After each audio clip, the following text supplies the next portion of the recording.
Having acknowledged the temporary presence of the thought and accepted its presence as best you can, you might now find it helpful to respond to the worrisome thought in a playful, counterintuitive style. So, do something very different. Employ the rule of opposites.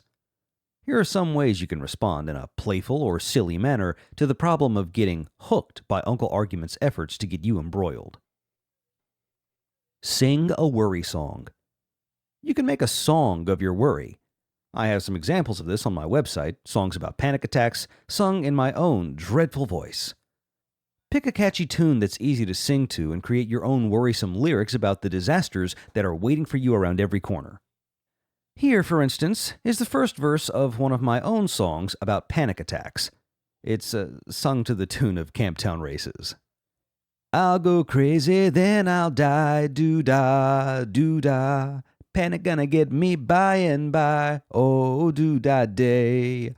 Make my head feel light, make my heart race all day. Run start naked through shopping malls, doo-dah day. Write a haiku. If you don't feel like singing, you can write a haiku. A haiku is a traditional Japanese poetry form.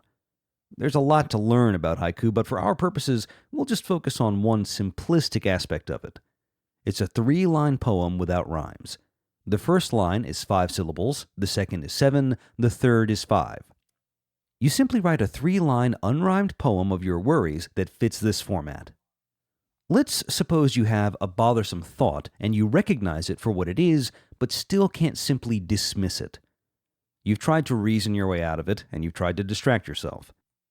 Your usual ways of interrupting the thought don't seem to be working for you. You're still trying to fight the fake fish. This would be a good time to haiku. Here are some haikus I've received. I feel dizzy now. I'll probably go insane. Please, water my plants.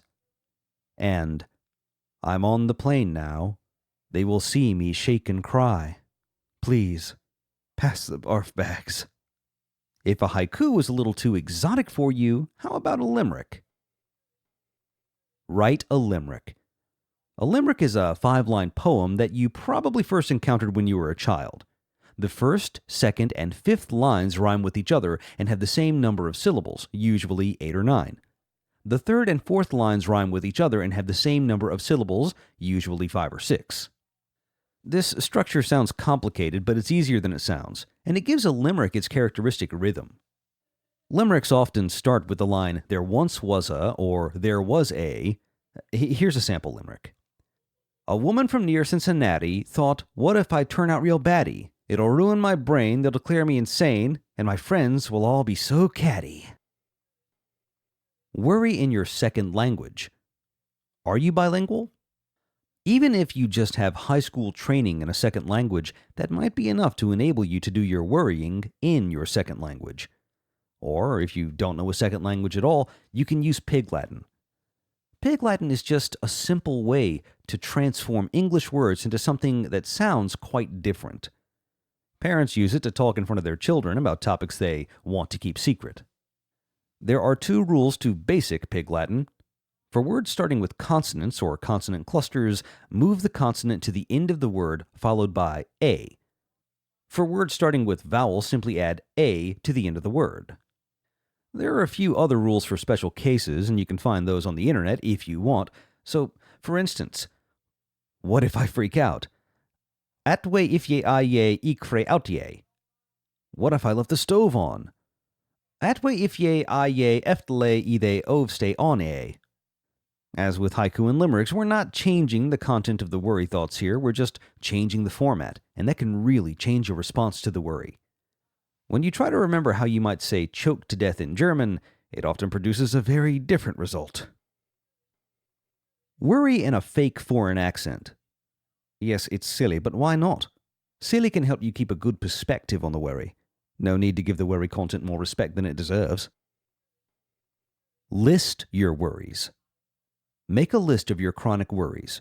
Start with a basic list of the ones that frequently occur to you and add to it over time as you notice new ones. Once you have the basic list, you can get into the habit, each time you notice a worry, of quickly checking to see if it's on your list. If it's not, add it. Once you see it on your list, go about your business, secure in the knowledge that you have recorded this worry and can return to it at any time. You don't have to keep thinking about it right now because it's recorded on your list. This list will be useful when you work with the exercise I'll discuss in Chapter 10. Record your worries. You can make audio recordings of your worries on your smartphone or other digital device. The idea here is to mimic the process that occurs in your head as you worry.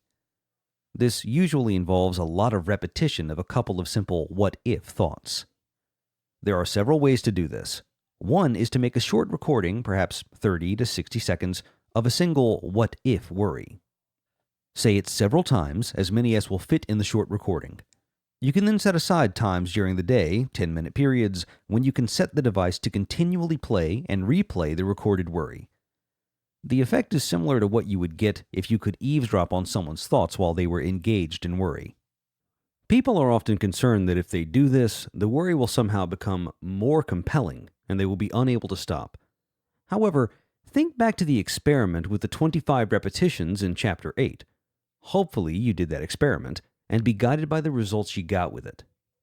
When people do that experiment, they almost always find the worry loses its emotional punch and hold on their attention as they do more repetitions. Another way to use recordings is to record a longer worry session, one that's more like an argument with Uncle Argument, in which you go back and forth with the worry, trying to disprove it, to silence it, to calm it, and so on. Play both parts of the argument. Uncle Argument as he tries to get your goat, and you as you try to calm and reassure yourself. You might want to make a recording of 30 minutes with this approach and set aside time to listen to it regularly. Do you worry about playing with worries? These suggestions are probably very different from what you've been trying. They involve accepting and playing with your worrisome thoughts rather than resisting and taking them seriously.